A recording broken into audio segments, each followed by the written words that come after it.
तो हमने ये चैप्टर स्टार्ट किया था मेरे संग की औरतें, जिसकी लेखिका थी मृदुला गर्ग। तो लाइव क्लास में हमने पढ़ा था कि लेखिका जो है वो अपनी नानी के बारे में बताती है कि जो उनकी नानी है वो ज़्यादा पढ़ी लिखी नहीं थी और उनकी जो शादी है वो ऐसे व्यक्ति से हुई थी जो कि पढ़ने के लिए आगे विलायत चले गए थे और वहाँ से वकालत करके आए थे। लेकिन वो किसी से ज़्यादा बोलती नहीं थी और पर्दे में रहती थी और अनपढ़ थी। पर वो ये चाहती थी कि उनकी बेटी की जो शादी है वो किसी ऐसे लड़के के साथ हो जो कि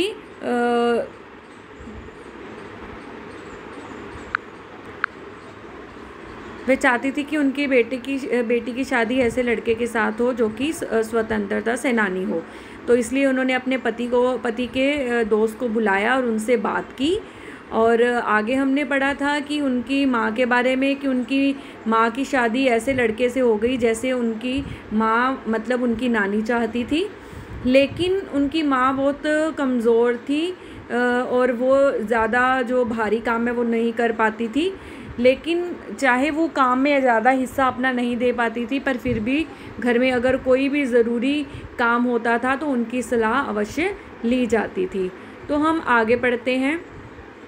मैंने अपनी दादी को कई बार कहते सुना था, हम हाथी पे हल ना जुतवाया करते, हम पे बैल है।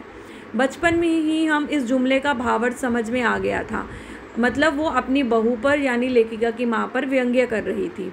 जब देखा कि हम बच्चों की ममतालू परवरिश के मामले में माँ के सिवा घर के सभी प्राणी मुस्तैद रहते थे, दादी और उनकी जिठानियाँ ही नहीं खुद मर्द जात पिता भी। तो वो कहना चाहती हैं कि बचपन में उनके जो बहन भाई थे और जो आप थी उसका माँ जो थी वो ज़्यादा उनका ध्यान नहीं रखती थी, पर घर के जो अन्य लोग थे वो उनका बहुत ध्यान रखते थे। पर ठोस काम ना करने का ये मतलब नहीं था कि माँ को आज़ादी का जुनून कम था, वह भरपूर था और अपने तरीके से वह उसे भरपूर निभाती रही। जाहिर है कि जब जुनून आज़ादी का हो उसे निभाना भी आज़ादी से चाहिए, जिस चीज़ से पूछकर उसके तरीके से नहीं, खुद अपने तरीके से। हम अपनी माँ को कभी भारतीय माँ जैसा नहीं पाया। ना उन्होंने कभी हमें लाड किया, ना हमारे लिए खाना पकाया, ना अच्छी पत्नी बहू होने की सीख दी। कुछ अपनी बीमारी के चलते भी वह घर बार नहीं संभाल पाती थी, पर उसमें ज़्यादा हाथ उनकी अरुचि का था। उनका ज़्यादा वक्त किताबें पढ़ने में बीतता था, बाकी वक्त साहित्य चर्चा में या संगीत सुनने में, और वह इस बिस्तर पर लेटे लेटे किया करती थी।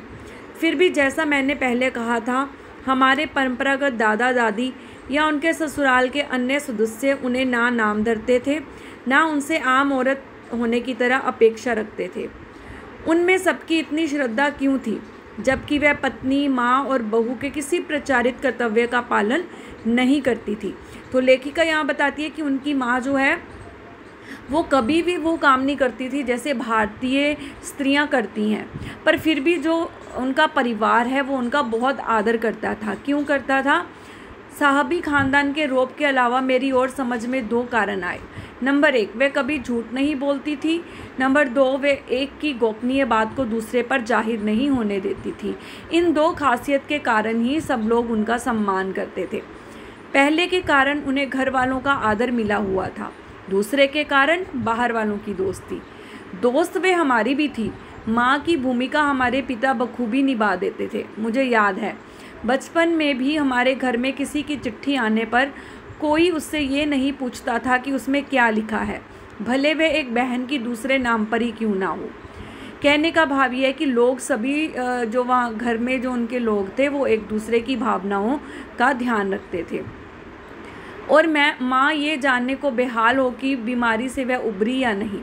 छोटे से घर में 6 बच्चों के साथ सास ससुर आदि के रहते हुए भी हर व्यक्ति को अपना निजत्व बनाए रखने की छूट थी। इसी निजत्व बनाए रखने की छूट का फ़ायदा उठाकर हम तीनों बहनें और छोटा भाई लेखन के हवाले हो गए। मतलब फैमिली में वो ज़्यादा कंजस्टेड फैमिली नहीं थी, वहाँ पर जितने भी लोग थे सबको अपने मन की करने की इजाज़त थी।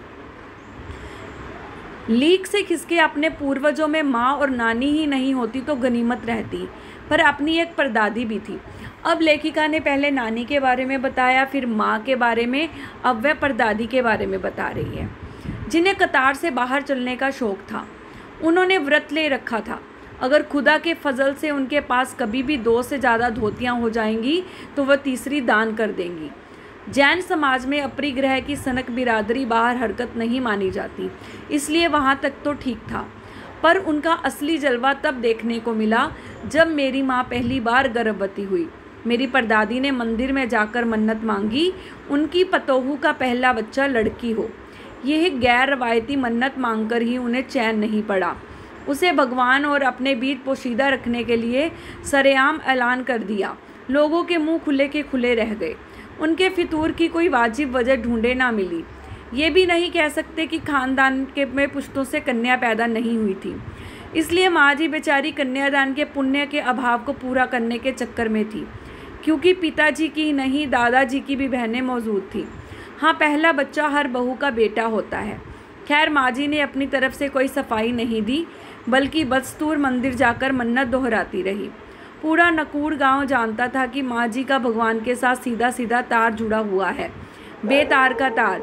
इधर वे तार खींचती, उधर टन से तथास्तु बजता। मेरी दादी तो पहली मर्तबा से ही तैयार हो गई कि गोद में खेलेगी तो पोती, पर माँ जी की आरजू किस कदर रंग लाएगी उसका उन्हें भी गुमान ना रहा होगा। तो यहाँ पर लेखिका ये बताती हैं कि वो जो उनकी परदादी थी वो लीक से हटकर चलती थी। लीक से हटकर चलने का मतलब है कि वो अपनी पुरानी परंपराओं से अलग थी। उस समय लोग लड़कियों को ज़्यादा महत्व नहीं देते थे, तब उन्होंने ये मन्नत मांगी थी कि उनके पतोहू के घर पहला बच्चा जो है वो लड़की हो। तो ये लेखिका अपनी परदादी के बारे में बता रही हैं।